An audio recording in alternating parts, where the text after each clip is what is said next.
Տիկին Փոստան ջան, Տիկին Վարդանյան, խնդրում եմ գտնվող գազաններին։ Փոխադարձ վիրավորանքներ ու մեղադրանքներ։ Երևանի ավականու նիստը լարված մթնոլորտում է անցնում։ Այս մարդիկ իրենց գաստրոլներով հանձնեցին Արցախը, հայաթափեցին Արցախը, հիմա այս գաստրոլորները ուղղակի մտել են երևանցիների գրպանը տարբեր միջոցներով։ Գույքահարկի բարձրացում,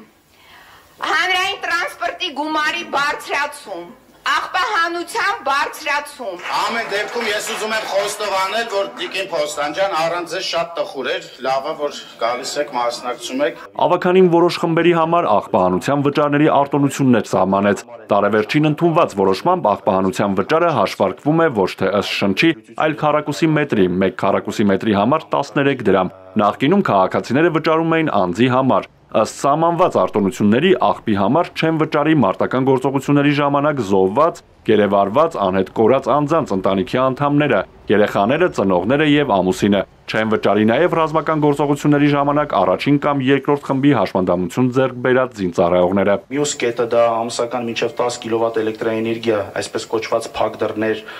սպառող բնակելի նպատակային նշանակության շինություններում աղբանության վճարի դրույքաչափի նկատմամբ կիրառել արտոնություն տեղական վճարի դրույքաչափի էլիզերոյական դրույքաչափի կիրառմամբ տրամադրելով 100% արտոնություն։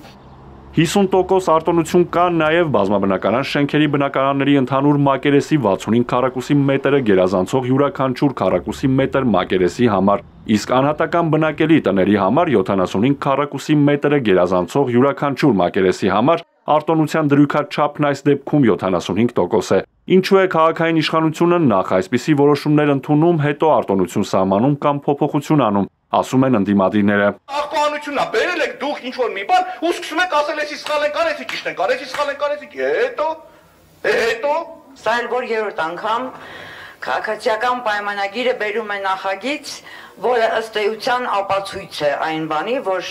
նախագծերը կազմվում են սխալ եւ նախորոք չի իրականացվում կարիքների գնահատում։ Մեզ մոտ ամեն ինչ թարս է։ Սկզբում նախագիծը ընդունում են ինչ-որ գին, հետո սկսում են հարմարեցնել քաղաքացիական պայմանագիր։ Աղբը մարդն է գեներաստում, ոչ թե քառակուսի մետրը, դա է գիտություն ընդունեք։ Դա էր պատճառը, որ աղբանության վարձը բնակարանում փաստացի բնակվողների թվով էր հաշվարկվում։ Աղբանության վարձը տան մակերեսի հետ կապելը մի նպատակ ունի՝ թանկացնել այդ ծառայությունը։ Գյումրի վառ օրինակն է, որ քաղաքացիական պայմանագրի գնացքը վաղուց գնացել է եւ համապետական մակարդակով եկել է Ախուրյանցի անոյի վրեժի ժամանակը։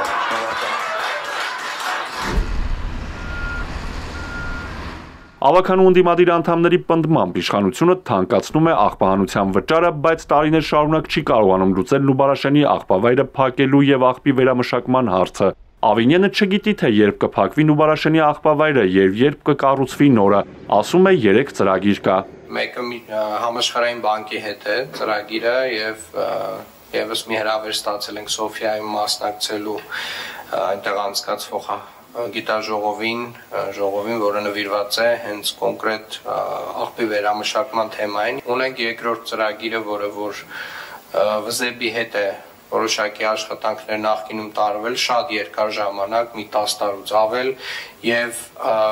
մենք այդ ծրագիրը չեղարկեցինք, որովհետեւ հասկացանք, որ հեռանկար չունի։ Ունենք երրորդ տարբերակը, որը անկեղծ ասած ամենահավանականն եմ համարում, երկփուլ մրցույթի տրամաբանությամբ քաղաքապետարան մասնավոր միջազգային որևէ գործընկերության տրամաբանությամբ իրականացվելիք ծրագիր, որը իր մեջ կներառի աղբավայրի փակումը եւ նոր վերամշակման կայանի կառուցումը, ամենահավանական տարբերակը երրորդն է։ Իշխանություն ընդդիմություն լեզվակռիվն ու սպառնալիքները շարունակվեցին նաեւ նիստի ընթացքում։ Շնորհակալություն։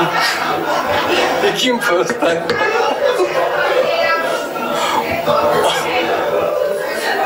Ավականու անդամին չի կարելի սպառնալ։ Քվորում չլինելու պատճառով ավականին չքննարկեց օրակարգի վերջին հարցը։ Հայտարարվեց ընդմիջում, որից հետո ՔՊ եւ Հանրապետություն խմբակցությունները դալիճ չվերադարձան։ Հերթական անգամ արձանագրվեց, որ Երևանը այս պահին ղեկավարում են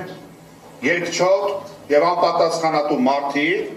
ովքեր հերթական անգամ իրենց իսկ հրավիրած նիստի կեսից ճողոպրեցին Վերջին հարցը օրակարգ էր բերել Մայր Հայաստան խմբակցությունը։ Ընդդիմադիր ուժն առաջարկում էր մինչև 2026 թվականի մարտի 1-ը կասեցնել տրանսպորտի թանկացման որոշումը, հնարավորություն ստեղծելով 2025 թվականի ուղևորցի վճարումների տվյալների հիման վրա պարզել ուղևորցի ինքնարժեքը։ Արթուր Հակոբյան, Էպիկենտրոն,